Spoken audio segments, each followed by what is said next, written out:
경희대학교 일본어학과 일본 근현대 문학의 흐름. 에도가와 람포 애벌레. 작가 소개. 에도가와 람포는 현대 일본 미스터리의 기반을 닦고 대중화시킨 일본 추리문학의 아버지입니다. 본명은 히라이 다루이고 에도가와 람포라는 이름은 에드거 앨런 포에서 따온 필명입니다. 신청년이라는 잡지에 이전짜리 동전을 발표하며 추리작가로 데뷔하였습니다. 대표작으로는 심리시험, 디언덕의 살인사건, 두 페인 등이 있으며 아케치 고고로라는 명탐정을 탄생시켰습니다. 애벌레를 읽기 전. 에도가와 람포의 작품. 추리소설은 에드거 앨런 포의 영향을 받아 기발하고 치밀한 트릭을 사용합니다.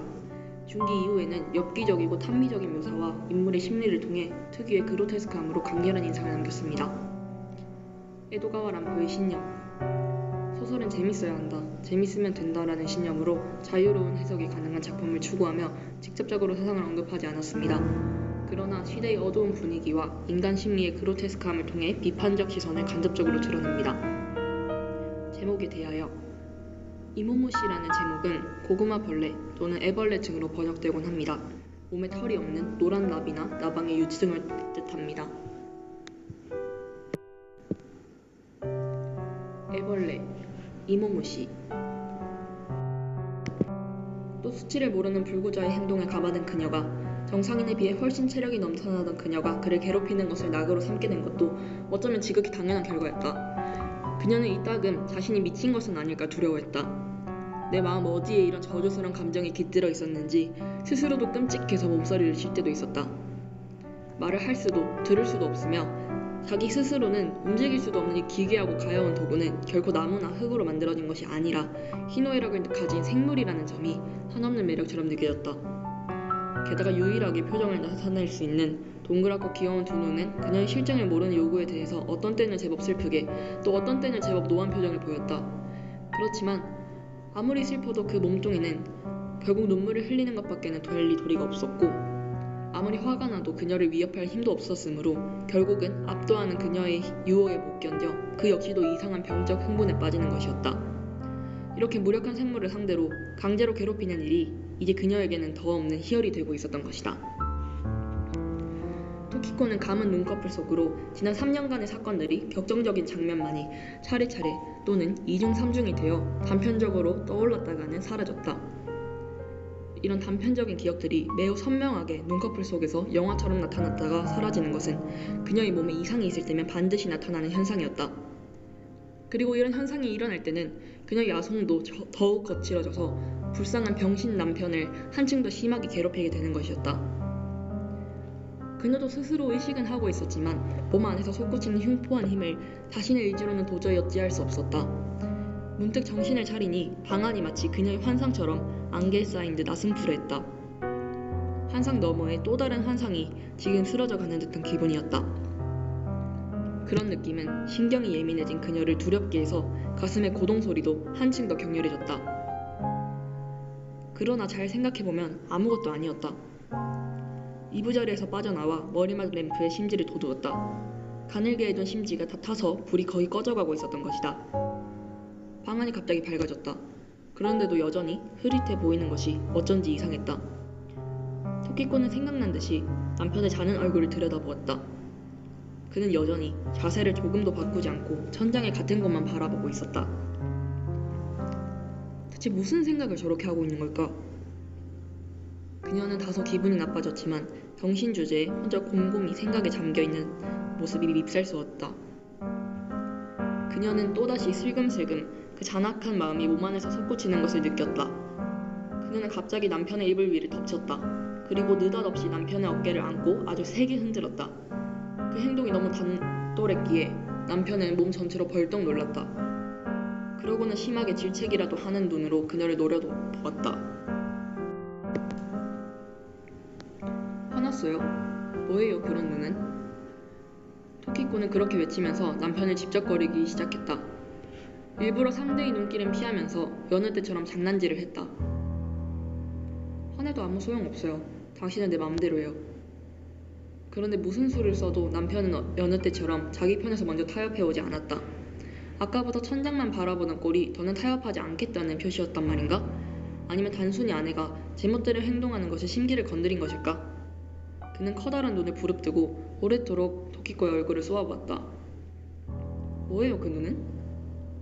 그녀는 외치면서 양손으로 남편의 눈을 덮었다. 그리고 뭐예요? 대체 뭐냐고요? 하면서 격렬하게 외쳤다. 병적인 흥분이 그녀를 무감각하게 만들었다. 양손가락에 어느 정도의 힘이 가해졌는지조차도 거의 의식하지 못했다. 꿈에서 깨어난 것처럼 퍼뜩 정신이 들자 남편은 밑에 깔려서 발악하듯 버둥대고 있었다. 몸통뿐이기는 했지만 굉장한 힘으로 필사적으로 버둥대니 무겁게 짓누르고 있던 그녀가 도리어 튕겨나갈 정도였다.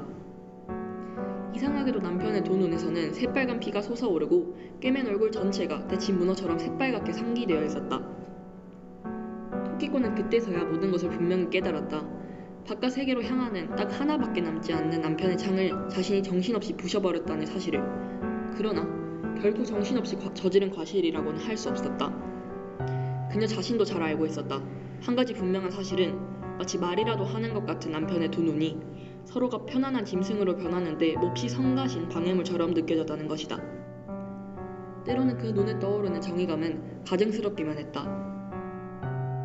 두 눈은 보기 싫은 방해물일 뿐만 아니라 그 속에서 훨씬 더 기분 나쁜 무언가가 느껴지기까지 했다. 그러나 그것도 거짓이었다. 마음속 더 깊은 곳에는 훨씬 더 무서운 생각이 존재하진 않았을까? 완전히 살로 된 팽이로 만들고 싶었던 것은 아닐까? 오관이 존재하지 않는 몸통과 촉각뿐인 그런 생물체로 만들어버리고 싶었던 것은 아닐까? 그리하여 끝없는 잔인성을 철저하게 만족시키고 싶었던 것은 아닐까? 그 처참한 몸뚱이 가운데 그나마 인간적인 면모를 남기고 있는 눈이 어쩐지 불완전한 느낌이 들었던 것이다. 자신이 원하는 진짜 살로 된 팽이가 아니라는 생각이 들었던 것이다. 토키코는 아까까지 남편이 누워있던 베개 옆 기둥을 뚫어지게 바라봤다.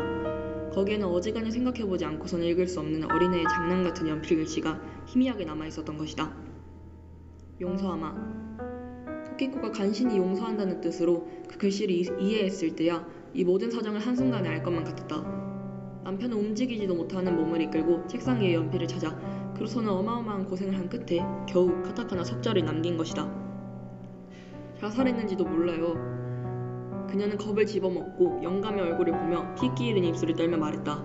안채의 위급한 사태가 전해지자 하인들이 모두 손에 등을 들고 본체와 별채 사이의 잡초가 무성한 정원으로 모여들었다. 그리하여 정원 여기저기를 제각기 맡아서 어두운 밤에 수색이 시작되었다. 토키코는 영감이 비추는 희미한 등불빛에 의지하여 뒤따라가면서 극심한 불안에 휩싸였다. 기둥에는 용서하마라고 적혀있었다. 그것은 그녀가 남편의 가슴에 손가락으로 썼던 용서해주세요라는 말에 대한 대답이 분명했다. 그리고 나는 죽는다. 그러나 네 행동에 화는 내지 않는다. 안심해라.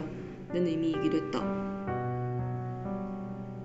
그 관대함이 더욱 그녀의 가슴을 아프게 했다. 그녀는 팔다리도 없는 남편이 한 단 한 단 계단을 몸통으로 굴러 떨어져 내려왔을 것을 생각하니 슬픔과 무서움에 소름이 끼쳤다. 잠시 걸어가는 동안 그녀는 얼핏 어떤 사실을 떠올렸다. 그래서 조용히 영감에게 속삭였다. 요 앞에 오래된 우물이 있었지요. 그렇지. 영감도 고개만 끄덕이더니 그쪽으로 나아갔다. 등불은 빈 어둠 속에서 사방 한 칸 정도만 희미하게 밝혀줄 뿐이었다. 우물이 분명 근방에 있을 텐데? 영감은 혼잣말을 하면서 등불을 들어올려 되도록 멀리까지 비추려고 했었다. 그때 토키코는 갑자기 어떤 예감에 사로잡혀 발걸음을 멈췄다. 귀를 기울이자 어디선가 희미하게 뱀이 풀을 헤치며 기어가는 소리가 났다. 그녀도 영감도 거의 동시에 그것을 보았다. 그리고 두 사람 다 끔찍한 두려움에 장승처럼 굳어버렸다. 등불빛이 닿을까 말까한 어스름 속 무성한 잡초 사이로 새까만 물체 하나가 느릿느릿 움직이고 있었다. 그 물체는 징그러운 팥종류처럼 고개를 쳐들고 물끄러미 앞을 노려보다가 묵묵히 동체를 물결처럼 꿈틀거리면서 몸통 내 귀퉁이에 혹처럼 붙어있는 돌기를 버둥거려 땅바닥을 긁으면서 마음처럼 안 되는 게 초조한 듯 엉금엉금 앞으로 나아가고 있었다. 이윽고 지켜든 머리가 벼랑간 덜렁 아래로 떨어지더니 눈앞에서 사라졌다. 방금보다 더 거칠게 풀잎이 스치는 소리가 났고 드디어 몸 전체가 거꾸로 곤두서더니 주르륵 땅속으로 끌려 들어가는 듯 완전히 보이지 않게 되었다. 곧이어 깊은 땅속에서 첨벙하는 듯한 존중한 물소리가 들려왔다. 잡초로 덮인 낡은 우물의 입구는 그곳에 나 있었던 것이다. 두 사람은 그 광경을 보았지만 급히 뛰어갈 기력도 없이 방심한 듯 언제까지나 우두커니 그 자리에 굳어 있었다.